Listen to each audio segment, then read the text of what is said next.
So this is our monthly session, and we have the beautiful Tabitha model in the house. And I want to give this lady an introduction because she is just awesome like that. She has been a top business leader in several industries and now is the CEO of She Cruise Agency, which seeks to help women find success in the marketplace. I was like, Jonathan's son.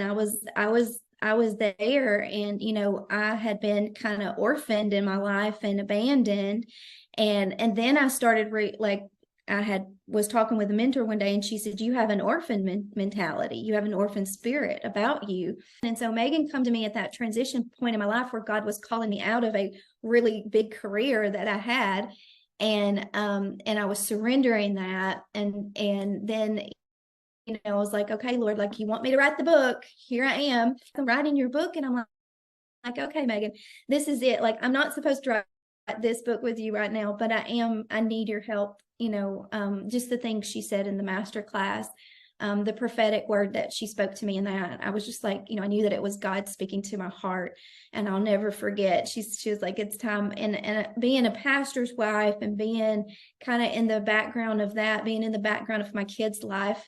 And so, it was only through Megan's words, because I kept hearing Megan as I was writing the book. I kept hearing the prophecy that she had prophesied over me.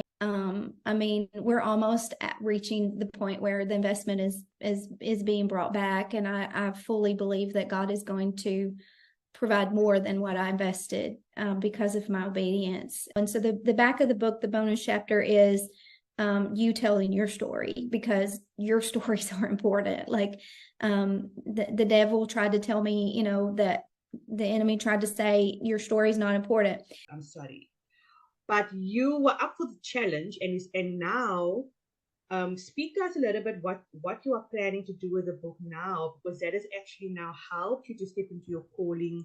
And so we walked through that battle, and I didn't get that speaking engagement. And speaking is really like the one thing that I feel God has gifted me at, and that I want to walk with Him and in this season of life. So I love that. I'm going to open up the floor for questions, and as you leave your questions below, Tabitha, for those that's busy writing their books that has multiple businesses, because you know exactly how that feels like.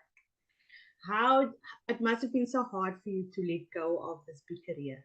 How did you manage all those hats and finally make the decision to let go of the big career and follow God? Your yes is your yes, your no is your no. Megan and I had a conversation about it, because a biggest part of my testimony is still like, a lot of people in my family still don't know. But then I've had so many people to message me since the book has been out and say, well, actually, we had a church member to stand up and give her testimony because she had read the book and she felt so empowered to tell her story. Another thing is I had to wrap my head around that the things that happened to me in my life that God never intended, that was all the enemy. And when we really believe and trust in Romans 8:28, that says He will work all things out for the good of those who love Him, who are called according to His purposes.